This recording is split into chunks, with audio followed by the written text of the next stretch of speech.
4 साल से जारी यूक्रेन जंग ने हजारों जिंदगियां ले ली हैं और अब अचानक एक जंग बंदी की खबर आई है।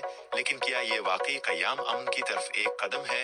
आज सिर्फ एक नई चाल आई है, हकायक जानते हैं। हाल ही में रूसी सदर व्लादिमीर पुतिन और अमेरिकी सदर डोनाल्ड ट्रंप के दरमियान एक तवील फोन कॉल हुई। अमेरिका ने रूस से मुकम्मल जंग बंदी का मुतालबा किया, लेकिन पुतिन ने सिर्फ तआनाई के मराकज पर हमले रोकने पर इत्तेफाक किया। यहाँ सवाल ये है कि ये जंग बंदी किसके फायदे में है?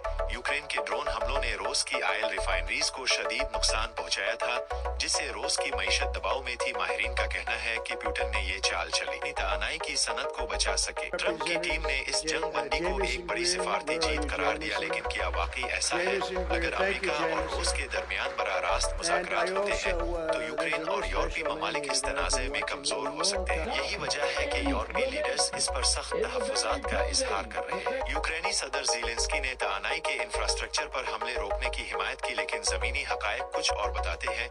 दोनों ममालिक अब भी एक दूसरे पर खिलाफ वर्जियों के इल्जामात लगा रहे हैं। माहिरीन के मुताबिक अगर रूस को लगे कि वो जंग में फायदे में है तो वो मुकम्मल जंग बंदी पर राजी नहीं होगा। अब सवाल ये है कि आया ये जंग बंदी वाकई अमन की तरफ एक कदम है, महज एक वक्ती सियासी चाल? क्या रूस सिर्फ वक्त हासिल कर रहा है, वाकई अमन की राह पर गामजन है? आने वाले दिनों में ये सब वाज़े हो जाएगा। आपका क्या ख्याल है? क्या ये जंग बंदी देरपा साबित होगी, ये सिर्फ एक वक्ती हिकमत अमली है? अपनी राय दे और चैनल को लाइक करें।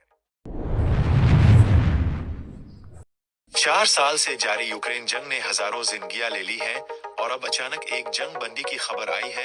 लेकिन क्या ये वाकई कयाम अमन की तरफ एक कदम है?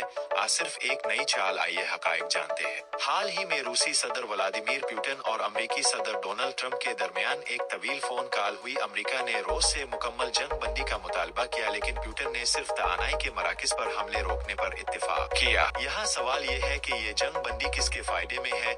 यूक्रेन के ड्रोन हमलों ने रूस की ऑयल रिफाइनरीज को शदीद नुकसान पहुंचाया था, जिससे रूस की मईशत दबाव में थी। माहिरीन का कहना है कि पुतिन ने ये चाल चली तआनाई की सनत को बचा सके। ट्रंप की टीम ने इस जंग बंदी को एक बड़ी सिफारती जीत करार दिया, लेकिन क्या वाकई ऐसा है? अगर अमेरिका और रूस के दरमियान बराह रास्त मुज़ाकरात होते हैं तो यूक्रेन और यूरोपीय ममालिक इस तनाज़े में कमजोर हो सकते हैं। यही वजह है कि यूरोपीय लीडर्स इस पर सख्त तहफ़्फ़ुज़ात का इजहार कर रहे हैं। यूक्रेनी सदर ज़ेलेंस्की ने तआनाई के इंफ्रास्ट्रक्चर पर हमले रोकने की हिमायत की, लेकिन ज़मीनी हकायक कुछ और बताते हैं।